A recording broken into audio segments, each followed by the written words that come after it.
आप अटेंडेंस अपनी मेंशन कर दीजिएगा चैट बॉक्स में। Good afternoon class. Last lecture में क्लास हम लोग बात कर रहे थे मैनेजमेंट ऑफ अर्निंग्स। हम लोग बात कर रहे थे कि किस तरह हम अपने अर्निंग्स को मैनेज करते हैं। ऑलरेडी हम लोगों ने डिस्कशन किया था कि कैसे कैसे कैटेगराइज करके अलग अलग हम लोग बिग बात टाइप की से मैनेज करते हैं हम लोग। उन्होंने अलग अलग स्ट्रेटेजीज पढ़ी थी। कुकी जार वाला पढ़ा था, बिग बात पढ़ा था, ठीक है। तो बेसिकली होता क्या है ना, कई बार जो कंपनीज होती है वो अनएथिकल चीजें भी यूज करती हैं फॉर मैनिपुलेटिंग देयर अर्निंग्स। जैसे हम लोगों ने बात कही थी, जब वो अग्रेसिवली या कंजर्वेटिवली काम करती हैं, कंजर्वेटिवली भी जब वो काम करती हैं तब स्मूथ इनकम स्मूथनिंग की हेल्प लेती हैं, जिसके थ्रू वो जो अर्निंग्स होते हैं उसको लेटर ऑन डेट्स पे मेंशन करती हैं, और जो एक्सपेंसेस होते हैं उनको अर्लीस्ट मेंशन कर दिया जाती है, ठीक है। तो ताकि वो अपने इनकम्स को स्मूथली दिखा सके कि अगर उनको इंक्रीज भी हो रही तब भी वो स्मूदन करके उनको एक रेगुलर वे में मेंशन कर सके। ओके, तो इसी पर्सपेक्टिव में आगे आते हुए अर्निंग मैनेजमेंट में एक मिस्टर पीटर ने हम लोगों को एक एक्रोनम दिया है। It is WISE, wise. It stands for window dressing, internal targets, income smoothing, external expectation, ठीक है। इन्होंने जो अर्निंग मैनेजमेंट है इसको मैनेज करने के लिए इन्होंने एक तरीके से की पॉइंट बताया है, जिसको वाइज के एक्रोनिम में इन्होंने कन्वर्ट कर दिया है। ओके, लेट्स सी कि भाई इसका क्या मतलब है, किस तरह से हम अपनी अर्निंग्स को मैनेज कर रहे हैं। First is window dressing. It refers to the company's decision. अच्छा, ये जो विंडो ड्रेसिंग है ये ऑलरेडी हम लोग जो जब जब आप कभी मॉल्स में विजिट करते हैं तो आप देखते हैं ना कि जो विंडोज होती है, जो ट्रांसपेरेंट, जहाँ पे मैनिक्विन्स रखे होते हैं या इवन जहाँ पे उनके अलमीरा में सब सामान रखा होता है, तो वो इस तरीके से लेयर आउट करते हैं उसको। कई बार आप देखोगे जहाँ फेस्टिवल सीजन हो तो वाइब्रेंट कलर्स, येलो कलर्स, ऐसे अट्रैक्टिव कलर्स जिन पर आपकी निगाह पड़े, या अभी करंट टाइम में जैसे 15 अगस्त आ रहा है तो ऑब्वियसली जो पेट्रियोटिज्म से रिलेटेड फ्लैग के कलर्स में उसको डिपिक्ट करने के लिए लगाते हैं, जो मैनिक्विन्स होते हैं उनकी भी ड्रेसिंग उसी तरीके करते हैं। तो वहीं से ये अर्निंग्स को भी हमने अपने ड्रेसअप करने के लिए भी एक स्ट्रेटेजी बनाई। तो इसका भी नाम है, उसी से सिमिलैरिटी लेते हुए इसको भी विंडो ड्रेसिंग बोलते हैं। अब इसमें क्या करते हैं हम लोग, basically it refers to the company's decision to dress up the financial statements for potential investors and creditors. The goal of this is to attract new supporters for having financial statements that look like the company is doing great. Okay, तो जिस तरीके से होता है ना कि आपके for example हमारे पास उतने प्रोडक्ट्स नहीं है, पर हम अपने जितने भी प्रोडक्ट्स या हमारे पास जितना भी सामान है हम सबको डिस्प्ले में लगाते हैं, सो दैट द पीपल, जो वहां से जो लोग रास्ते से निकल रहे हैं, जो लोग दिखते हुए भी जा रहे हैं, वो सब ये सोचेंगे अच्छा हमारे पास बहुत सारे ऑप्शंस हैं और हमारे पास अलग अलग वेरिएबल्स हैं। तो इस तरीके से लोगों को अट्रैक्ट करने के लिए हम अपने फाइनेंशियल स्टेटमेंट में भी चीजों को इस तरह से लिखते हैं, ठीक है, नाम चेंज कर लेते हैं या इस तरह से ड्रेसिंग अप करते हैं उसको, कि जो हमारे पोटेंशियल, जो ऑलरेडी जो हमारे कस्टमर्स हैं वो भी रिटेन रहे, और जो पोटेंशियल जो हमारे इन्वेस्टर्स बन सकते हैं इन फ्यूचर, जो हमारे सप्लायर्स हैं, वो भी उनको भी लगे कि नहीं भाई इनकी फाइनेंशियल स्टेटमेंट बड़ी अच्छी जा रही है, इट मीन्स की कंपनी बहुत अच्छा कर रही है, इनकी एसेट्स भी काफी दिख रही हैं, ठीक है, सारी चीजें बेटर दिख रही हैं। तो इस तरीके से हम अपने अर्निंग्स को दिखाते हैं कि हर बार जो हमारी बैलेंस शीट है वो हमारा अच्छा वाला साइड ही हमें डिपिक्ट करती है। ओके, तो तो ये हमारा पहला ऑप्शन हो गया, वाइज विंडो ड्रेसिंग, यानी हमारी जो फाइनेंशियल स्टेटमेंट्स हो वो इस तरीके से हम उनको कैटेगराइज करें कि ज्यादा से ज्यादा हमारे इन्वेस्टर्स और जो सपोर्टर्स हैं, जो शेयर होल्डर्स हैं, वो हमारी तरफ अट्रैक्ट हो सके, हमारी कंपनी की तरफ अट्रैक्ट हो सके थ्रू आर फाइनेंशियल स्टेटमेंट्स। और फाइनेंशियल स्टेटमेंट में बैलेंस शीट और प्रॉफिट एंड लॉस दोनों चीजें आती हैं। नेक्स्ट इन्होंने बात करी है इंटरनल टारगेट्स। सी, कई बार क्या होता है, जैसे अभी ऑब्वियसली आप हम लोग पढ़ाई कर रहे हैं, अगर आप पढ़ाई कर रहे हो तब भी क्या होता है, आपका खुद का भी एक टारगेट होता है ना, कि आपको कितने मार्क्स लाने हैं, आप क्या नॉलेज गेन करोगे। सिमिलरली क्या होता है, जो कॉलेजेस होते हैं उनका भी टारगेट है, वो भी चाहते हैं हमारे यहाँ के बच्चे 95% से ऊपर जाएं। कितने बच्चे 95% से ऊपर जाएंगे, ठीक है। तो इस तरह से वो भी अपने टारगेट्स बनाते हैं, प्लेसमेंट्स के लिए टारगेट्स बनाते हैं। आपका खुद का इंटरनल भी टारगेट होता है कि भाई मेरा प्लेसमेंट सबसे अच्छा होना चाहिए, ठीक। तो इसी तरह ऑर्गेनाइजेशंस भी करती हैं। ऑर्गेनाइजेशंस अपना एक गोल लेके चलती है, ईयरली या हम 5 साल के लिए लॉन्ग टर्म गोल्स बनाए जाते हैं कि अगले 5 साल हम अपने आप को यहाँ देखते हैं। उसी तरीके से जो अलग अलग डिपार्टमेंट्स हैं वो भी अपने टारगेट्स लेके चलते हैं। रिसर्च एंड डेवलपमेंट अलग अलग टारगेट्स पे काम करते हैं, मार्केटिंग डिपार्टमेंट अलग टारगेट्स पे काम करते हैं, ठीक है। जैसे अभी आप थोड़े दिन पहले देख रहे होगे ना कि मार्केटिंग स्ट्रेटेजी, ओलंपिक्स चल रहे थे तो ओलंपिक के अकॉर्डिंग ही हमारी मार्केटिंग स्ट्रेटेजी चेंज हो गई। हर चीज जो डिपिक्ट कर रही थी वो स्पोर्ट्स से रिलेटेड और कुछ इस तरीके से, ठीक है। इवन कार्ड्स जो भी, जो जितनी भी एडवर्टीजमेंट्स आ रही थी वो या इवन लोगों के जो वर्डिक्ट्स आ रहे थे वो भी ओलंपिक से रिलेशन में ही थे। तो इससे क्या होता है कि पीपल, जो इतने भी लोग हैं, जो कॉमन लोग हैं, वो कनेक्टेड रहते हैं आपसे, ठीक है, आपकी कंपनी से। तो यहाँ पर वही है कि आपका खुद का एक इंडिविजुअल टारगेट क्या है, इंटरनल टारगेट क्या है, ठीक है। और वो कोशिश ये करी जाती है कि वो बेस उसका बनाया जाता है जो आपका एक्सटर्नल टारगेट रहता है। ओके, तो first is window dressing, second is internal targets. Third आ जाता है इनकम स्मूथनिंग। इनकम स्मूथनिंग हम लोग पहले भी जब हम लोगों ने कैटेगरीज पढ़ी थी तब भी हम लोगों ने डिस्कस किया था। तो वही है इनकम स्मूथनिंग। हम लोगों को इनकम में बहुत ज्यादा फ्लक्चुएशन नहीं दिखानी, बट हम ये चाहते हैं एक रेगुलर, वो जो होता है ना सस्टेन करके हम ग्रेजुअली धीरे धीरे इंक्रीज हो रहे हैं। चाहे हमें भले ही अगले 1 साल बहुत ज्यादा प्रॉफिट हो गया, अगले साल कम हुआ, बट स्टिल हमने क्या किया, उसको मैनेज करके इस तरीके से एवरेज लेके चल रहे हैं कि हर साल हमारी कंपनी को इतना बेनिफिट हो रहा है। तो जो इन्वेस्टर्स होते हैं, शेयर होल्डर्स होते हैं, उनको भी लगता है कि आप सस्टेन करते हो, आप ग्रेजुअली इंक्रीज कर रहे हो, आपका जो प्रॉफिट है वो भी एकदम फ्लक्चुएटिव नहीं है, आप ट्रेंड के अकॉर्डिंग चल रहे हो, ठीक। तो इसलिए income smoothening is the third की फॉर अर्निंग मैनेजमेंट, ठीक है। लास्ट आ जाता है एक्सटर्नल एक्सपेक्टेशन, ठीक है।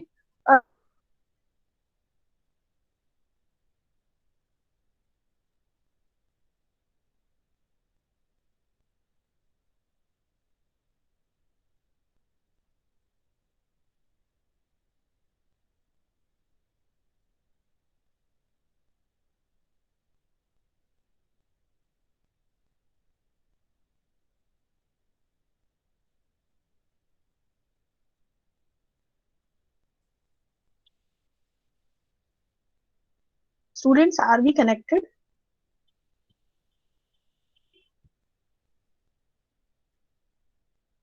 Yes, ma'am. Okay, thank you, beta. Yes, ma'am. Okay, thank you. See, last one is external expectation.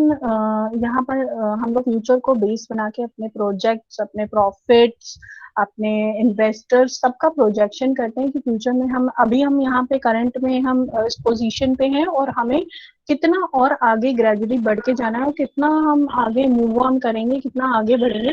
तो ये जो अकाउंटिंग पीरियड, जिस अकाउंटिंग पीरियड में ये काम हो रहा होता है ना, इस एक्सपेक्टेशन के अकॉर्डिंग हम अपने रेवेन्यूज, हम अपने एक्सपेंसेस को भी शिफ्ट करते जाते हैं, क्योंकि हमें वो भी तो दिखाना है। उस एक्सपेक्टेशन में अगर एकदम से हम अब चीजों को इंक्रीज कर देंगे, एकदम से एक्सपेंसेस दिखा देंगे, बहुत ज्यादा हमने एसेट्स परचेज कर लिए, तो वो बहुत ज्यादा इम्पैक्टफुल हो जाएगा। तो हम क्या दिखाते हैं, एक ग्रेजुअल इंक्रीज दिखाने के लिए हम जो एक्सपेक्टेशंस होते हैं उनका एकदम से शिफ्ट नहीं दिखाते, स्लोली शिफ्टिंग दिखाते हैं in relation with the expected projections, in relation related with the investors, supporters और profits, expenses, ठीक है, जितनी सारी चीजें हैं। तो these four ingredients are included in the wise, जिसको हम लोग बोल सकते हैं कि अगर हमें अर्निंग मैनेजमेंट के लिए बेस्ट एक आंसर देना है, बेस्ट एग्जाम्पल सेट करना है, तो हम वाइज को लेके चलेंगे।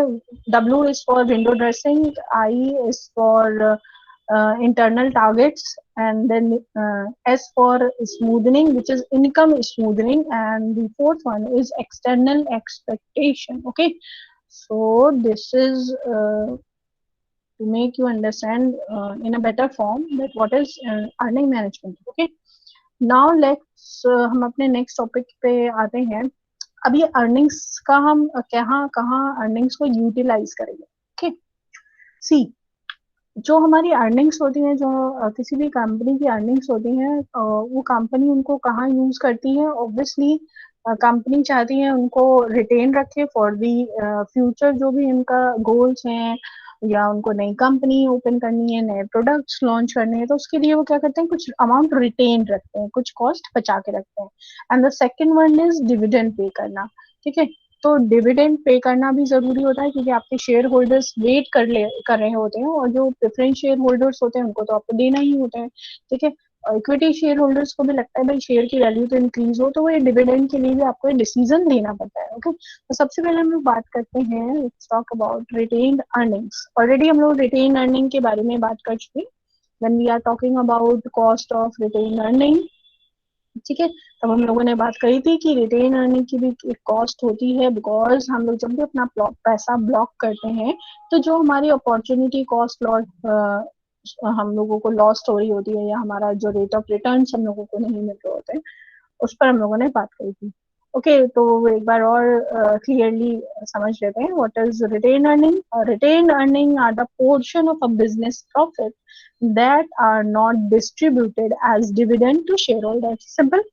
जो भी हमारी अर्निंग्स का पोर्शन हम डिस्ट्रीब्यूट नहीं करते हैं, रिजर्व बना के रख देते हैं फॉर द फ्यूचर में इन्वेस्टमेंट के लिए, फ्यूचर में किसी प्रोजेक्ट पे काम करने के लिए हम रिटेन जो रखते हैं उसको हम लोग बोलते हैं retained earning. Okay, normally these funds are use for working capital and fixed assets purchase. और नॉर्मली अगर हम इस फंड को यूज करते हैं तो ऑब्वियसली हम अपने वर्किंग कैपिटल में यूटिलाइज करते हैं, डिविडेंड में यूज कर सकते हैं अलग अलग जगह, या हम अपने डेब्ट्स देने के लिए यूज कर सकते हैं. नेक्स्ट एक टर्म आता है कि रिटेन अर्निंग और रेवेन्यू. जो कंफ्यूजन क्रिएट करता है उसको हम लोग क्लियरली समझ लेते हैं.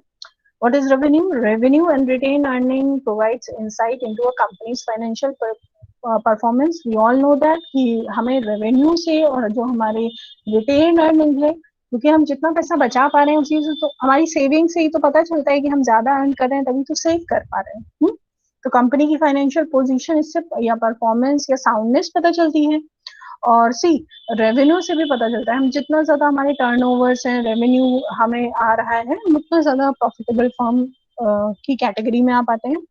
सो रेवेन्यू इज अ की component of the income statement. Yes, revenue हमारे जो इनकम स्टेटमेंट्स बनते हैं उसमें रेवेन्यू एक बड़ा पार्ट होता है. It reveals the top line of the company और the sales a company has made during the period. एक पूरे साल में उस कंपनी की क्या परफॉर्मेंस रखी है, ये रेवेन्यू से पता चलता है. Secondly, what is retain earning? Retain earning are an accumulation of a company's net income and net losses over the years. ठीक है, ये नेट लॉसेस की बात इसमें इसलिए करी गई है क्योंकि जो आप पैसा बचा के रखते हो, अगर आपको लॉसेस हो जाते हैं तो आपको उसमें बियर करना पड़ता है, उसके लिए आप मेकअप करते हो, कुछ पार्ट अपने इक्विटी शेयर होल्डर्स को देते हो. तो आपकी रिटेन अर्निंग एक एक्यूमुलेशन है नेट इनकम और नेट लॉसेस का, जो पास्ट ईयर्स में आपको आपके ऑपरेशंस या आपकी एक्टिविटीज की वजह से हुए. सी, तो this is a slight difference between retain earning and revenue. Next हम लोग अगर डेफिनेशन फॉर्मूले की बात करें तो रिटेन अर्निंग का फॉर्मूला है ये सिंपल टर्म्स में है. ऑलरेडी हम लोग फॉर्मूला रिटेन अर्निंग का जब हम लोगों ने कॉस्ट ऑफ रिटेन अर्निंग निकाली थी तब भी हम लोग पढ़ चुके हैं. तो यहाँ पे क्या है, फर्स्ट क्या होगा, beginning period of retain earning, यानी स्टार्टिंग में जो भी हमारे पास रिटेन अर्निंग रही हो, ठीक है, वो amount at the beginning period, plus जो हमारी नेट इनकम हो रही हो या लॉसेस हो रही हो तो ऑब्वियसली माइनस रहेगा, तो नेट इनकम जो हो रही हो हम उसको ऐड कर लेंगे. कैश डिविडेंड को लेस कर देंगे क्योंकि हमें डिविडेंड्स देने पड़ रहे हैं. लॉसेस अगर होते हैं तो लॉस भी डिडक्ट करने पड़ेंगे, क्योंकि बिगिनिंग में मान लीजिए हमारे पास 100 रुपीज थे, इनकम हमें हुई 50, तो 100 में 50 ऐड कर लिए तो 150 हो गया. If we have losses 50 rupees का अगर हमें लॉस हो गया तो हमारे पास रिटेन कितना रहा, यानी इनकम में 150 हो गया और जब हमें लॉसेस हो गया तो हमारे पास अमाउंट 50 बचा। देन उसके में से हमने कैश डिविडेंड अगर दिए हैं, स्टॉक डिविडेंड दिए हैं, तो वो माइनस हो जाएंगे। ठीक है, जरूरी नहीं हर एक इंग्रेडिएंट हो आपके उसमें, जो चीज आप इशू कर रहे हो कैश में दे रहे हो या स्टॉक्स में दे रहे हो, जिसमें दे रहे हो आप डिविडेंड्स, उतना आप लेस कर दोगे तो आपकी रिटेन अर्निंग, आपको एक्चुअल रिटेन अर्निंग पता चल जाएगी कि भाई अब कितना बचा है सब देने के बाद। Okay, now let's we have the features of retain earning. कुछ ये जो 4 हैं यही फीचर्स होते हैं और फंक्शनिंग भी आप कह सकते हो। First is cost of financing. सबसे पहले अगर हम लोग रिटेन अर्निंग की बात करें तो हर कंपनी यही मानती है कि retain earning bears no cost, क्योंकि अगर हम शेयर्स इशू कर रहे होते हैं, डिबेंचर से फंड रेज कर रहे होते हैं, शेयर से कर रहे होते हैं, पब्लिक डिपॉजिट से कर रहे हो, किसी भी तरीके से हम अगर फंड रेज कर रहे होते हैं, हमें हर केस में हमारी कॉस्ट हमें बियर करनी पड़ती है। यानी कुछ इंटरेस्ट देना पड़ रहा होगा, रोटेशन चार्जेस पड़ रहे होंगे, इशू चार्जेस होंगे, कोई ना कोई तो कॉस्ट हमें बियर करनी पड़ रही होगी। बट रिटेन अर्निंग में हमें कोई कॉस्ट बियर नहीं करनी पड़ती है। ओके, क्योंकि ये हमारा ही प्रॉफिट होता है और हम उसको बस डिडक्ट करके सेव करके फ्यूचर के लिए रख लेते हैं। ओके, सिमिलरली रोटेशन कॉस्ट नहीं है। उसके बाद कंट्रोल, हमें जैसे शेयर होल्डर्स हमारे इंक्रीज ना हो जाए, हमें उन पर पूरा कंट्रोल रखना होता है। भाई अगर ज्यादा शेयर होल्डर्स बढ़ जाएंगे तो हमारी तो कंपनी किसी दूसरे कंपनी, कोई दूसरी कंपनी एक्वायर कर लेगी। ठीक है, डिबेंचर्स हमारे बहुत ज्यादा बढ़ जाएंगे तो हमारे पास लोन बहुत हो जाएगा। तो ये वाली जो सिचुएशन है ना, ये रिटेन अर्निंग के साथ नहीं होती है। ओके, हमें कोई कंट्रोल ऐसा कुछ नहीं रखना पड़ता। नेक्स्ट है legal formalities. Similarly debenture, shares और जितनी भी और अदर हमारी फंड रेजिंग एक्टिविटीज हैं, उनमें सब में लीगल फॉर्मेलिटी, जितनी भी लीगल फॉर्मेलिटीज होती है वो हमें पूरी करनी होती है। जैसे स्टॉक्स के लिए हमें स्टॉक एक्सचेंज में रजिस्टर करना पड़ता है, बैंक अकाउंट ओपन करना पड़ता है, उससे ट्रांजेक्शन होते हैं, डीमेट अकाउंट खोलने पड़ते हैं ट्रांजेक्शन के लिए। बट अगर हम लोग रिटेन अर्निंग की बात कर रहे हैं तो ये इसके लिए हमें कोई भी ऐसी लीगल फॉर्मेलिटी की नीड नहीं होती है। ओके, तो these are the features of retain earning. And next is uses of retain.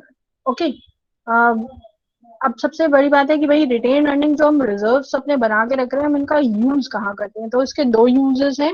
जो एक ब्रॉडर वे में अगर हम लोग बात करते हैं तो दो ही यूजेस हैं, और इसके अंडर में सब बहुत सारी और चीजें हैं जो आप रिजर्व्स को भी अलग अलग जगह यूज कर सकते हो। तो बेसिकली अगर हम बात करेंगे ना तो दो यूजेस है। फर्स्ट हम लोग बात कर रहे हैं रिजर्व फंड्स। ठीक है, तो बिजनेस जो भी हमें प्रॉफिट्स एक्वायर होता है, हम क्या करते हैं अपने उसमें से कुछ पोर्शन अपना या कुछ फंड अपना बचा के रख लेते हैं आगे की जो लाइबिलिटीज है उनको कवर करने के लिए, आगे अगर हमें डेट्स हो रहे हैं उनको कवर करने के लिए, कुछ एक्सपेंसेस हैं या उनको कवर करने के लिए, या कोई कंटिजेंसी ऐसी हो जाती है हमें मशीनरी खरीदनी है, टेक्नोलॉजी अपडेट करनी है, किसी भी और चीज के लिए हम ये रिजर्व्स में डालते जाते हैं और इन रिजर्व फंड्स को हम बहुत सारी और एक्टिविटीज में यूज कर लेते हैं। तो फर्स्ट इज रिजर्व फंड्स, और रिजर्व फंड्स को हम फर्दर किसी भी इक्विपमेंट कंपोनेंट परचेज कर कहीं पर भी हम यूटिलाइज कर सकते हैं। तो first use is in reserve funds. Second is paying dividends. ठीक है, सेकेंड यूज होता है रिटेन अर्निंग का टू पे द डिविडेंड्स। अगर कई बार लगता है ना कि आपको हर कंपनी डिविडेंड पे करी हो और आपको इस बार बहुत ज्यादा बेनिफिट्स नहीं हुए, बट स्टिल अगर आपको अपने शेयर होल्डर्स बचा के रखने हैं तो आपको भाई उनको डिविडेंड तो देना ही पड़ेगा, मतलब लालच तो देनी पड़ेगी ना, तभी तो रुकेंगे। नहीं तो जो कंपनी प्रॉफिट में दिख रही है वहां चले जाएंगे।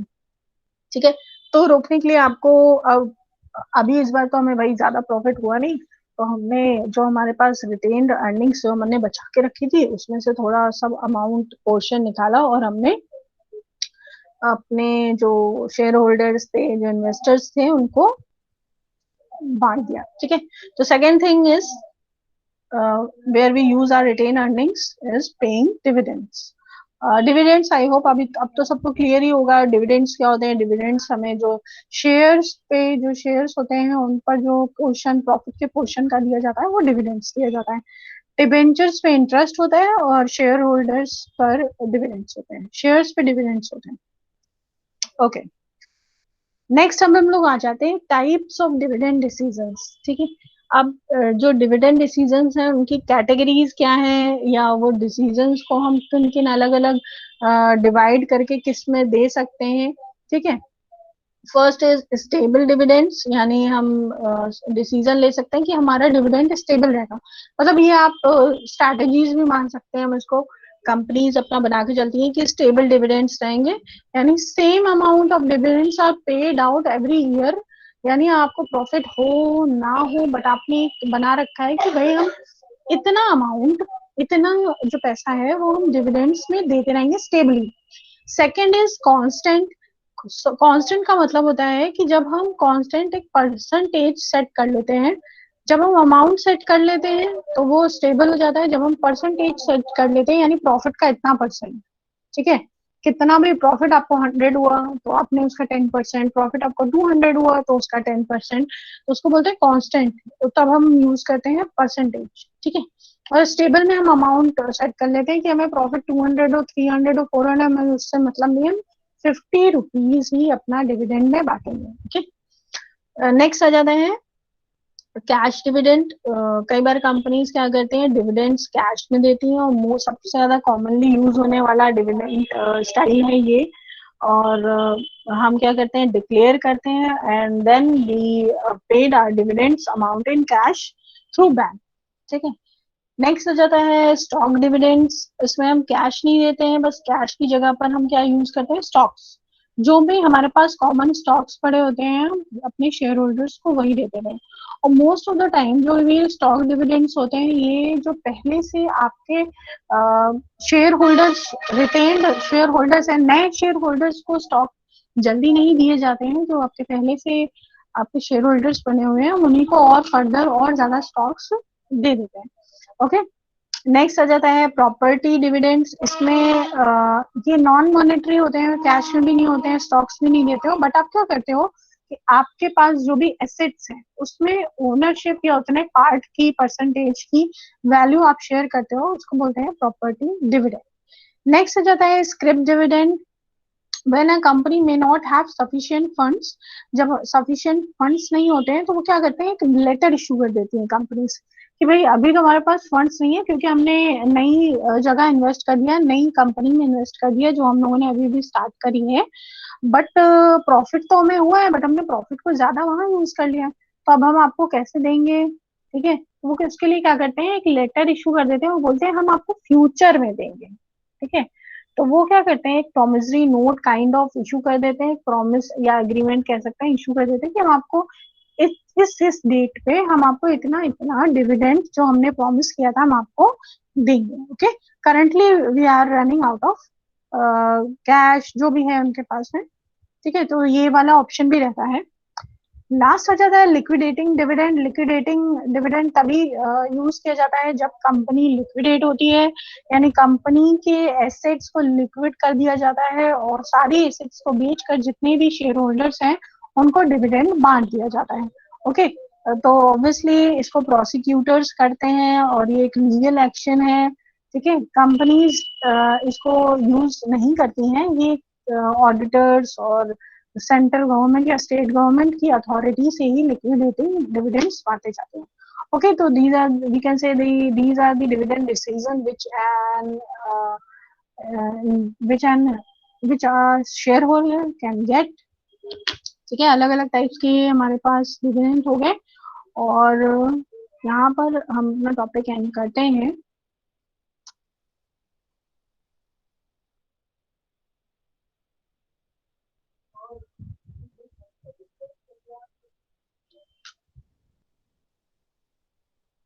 ओके क्लास,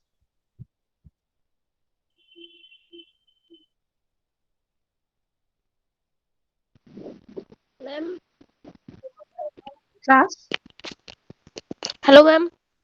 यस बेटा, आर वी कनेक्टेड ना class? Yes ma'am. Okay okay okay, then thank you class and ma'am, मैं आपको मैम अपने क्लास के क्लासमेट्स की सारी ईमेल आईडी सेंड कर दूं मैम, आप उस पे शेयर कर दीजिएगा class Google classroom link. Mail ID पे अभी कौन कौन है जो नहीं ऐड है? मैम ऐसे मैम मेरे को समझ में नहीं आ रहा कि कितने हैं मैम, क्योंकि उसमें अच्छा ऐसे तो अच्छा, होता नहीं हो, उसमें अलग क्रम होता है तो इसलिए। जैसे क्या चीज नहीं समझ में आ रही? सी वेट, आई एम मैम कि शेयरिंग मैम माय कौन स्क्रीन। से बच्चे रह गए, कौन से हमारे क्लास के और कौन से नहीं, कि कौन अभी नहीं ज्वाइन कर पाया है। ओके ओके, ये वाला प्रॉब्लम है। Yes wait, ma'am. Let me share.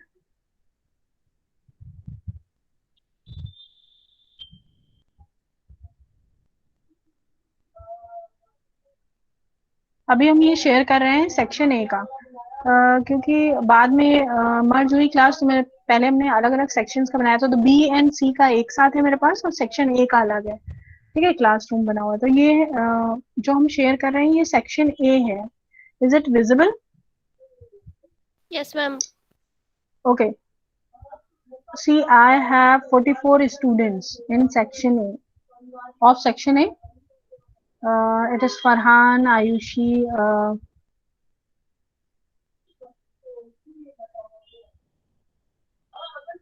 Section A का कोई बच्चा है जो अभी नहीं ऐड हुआ है? अभी करंटली ग्रुप में है, क्लास कर रहे हो आप? सेक्शन ए का कौन है? सेक्शन ए के में कितने बच्चे होंगे? 50-60 मैम के अप्रोक्सी 46 है होंगे ना? शायद। 46 है तो हाँ, कितने ही रह गए, दो ही कोई रह गए, 44 तो इसमें दिख ही रहे हैं हमको। ठीक है, और ऐसा करते हैं हम मैम पहले हाँ, अभी, हाँ बोलो बोलो बेटा। ये नोट कर लो for section A. Section A का कोई है, ये कोड नोट कर लो, और maybe I will copy the link in the chat box. Okay ma'am. Chat box में हम सेक्शन ए का लिंक भी कॉपी कर देते हैं।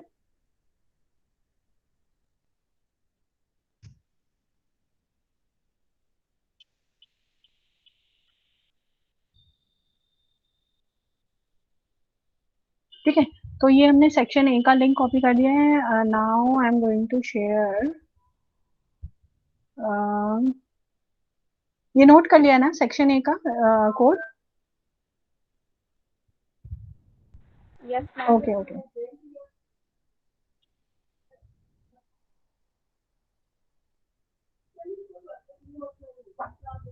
हम सेक्शन बी और सी का भी दिखा देते हैं आपको।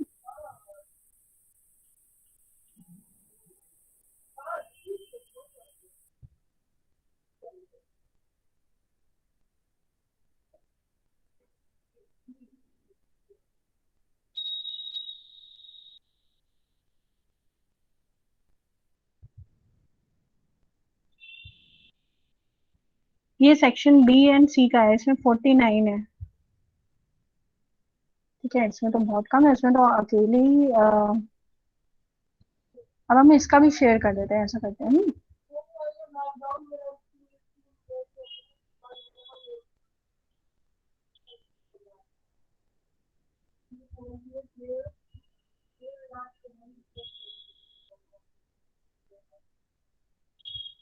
इज इट विजिबल ना स्टूडेंट्स? ये कोड यस है, मैम। यस ये मैम। बी एंड सी के लिए, बी एंड सी के लिए कोड है, और हम इसका भी लिंक कॉपी कर देते हैं।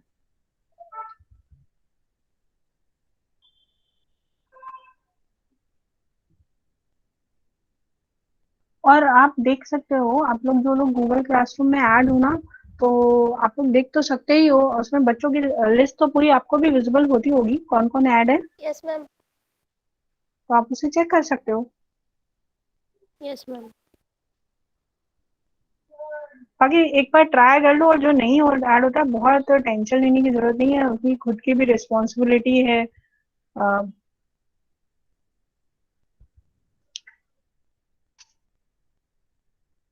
ये सेक्शन बी और सी का भी हम लिंक पेस्ट कर रहे हैं यहाँ पे। ठीक है, दोनों लिंक विजिबल हो गए। अगर आप लिंक में देखोगे, अगर लिंक से ओपन करना चाहोगे तो लिंक से भी ज्वाइन हो जाएगा। और अगर आप ध्यान से देखो तो लिंक के एंड में इक्वल टू का साइन के बाद आपको कोड जो दिख रहा है, आप इस कोड से भी ज्वाइन कर सकते हो। ठीक है, जो चैट बॉक्स में विजिबल होगा आपको एंड में इक्वल टू के साइन के बाद जो कोड दिख रहा है, ये सिर्फ अगर कोड भी यूज कर लोगे तो आप उस कोड से भी ज्वाइन कर सकते हो। ओके, एंड आप सबने अपनी अटेंडेंस मेंशन कर दी है। अदिति, मुस्कान, जया, जयेश, शिवम, अभय, हिमांशु, आकांक्षा, आयुष, आर्या, अनुष्का, दीपक, Pragati, Harshit, Chahat, Siddharth, Ayushi, Anamika. Okay okay, Isha, Narayan, Ankur,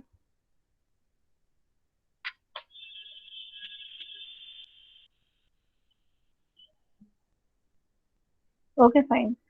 okay then, thank you class.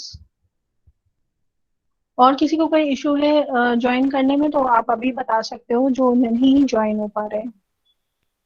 No ma'am, अब हो गया लिंक से ज्वाइन। लिंक से हो गया ना? Yes ma'am. स्टिल अगर किसी को कोई प्रॉब्लम आ रही है तो बता देना। और फिर ओके मैम। दूसरा ऑप्शन है इसमें, फिर हम यहाँ से इनविटेशन सेंड होती है, बट इससे हो जाता है। सबसे बोल दो कि पहले गूगल क्लासरूम का ऐप डाउनलोड कर लें। ठीक है, और आप देख लोगे जो लोग भी ऐड है इसमें नोट्स डाल दिए 4th यूनिट तक के, तो आप नोट्स को रेफर कर सकते हो। लिंक्स ऑलरेडी पड़े हैं, आप लिंक को जाके रेफर कर सकते हो पढ़ने के लिए। ठीक है, इसके अलावा भी अगर आपको कोई प्रॉब्लम्स आती हैं आप पूछ सकते हो। ओके, अब अपना ये लास्ट यूनिट है और ज्यादा बचा नहीं है इसमें।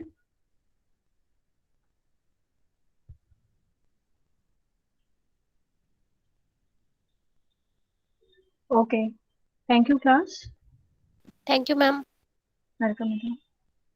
किसी और को कोई प्रॉब्लम नहीं है ना? पक्का? चलो, ओके।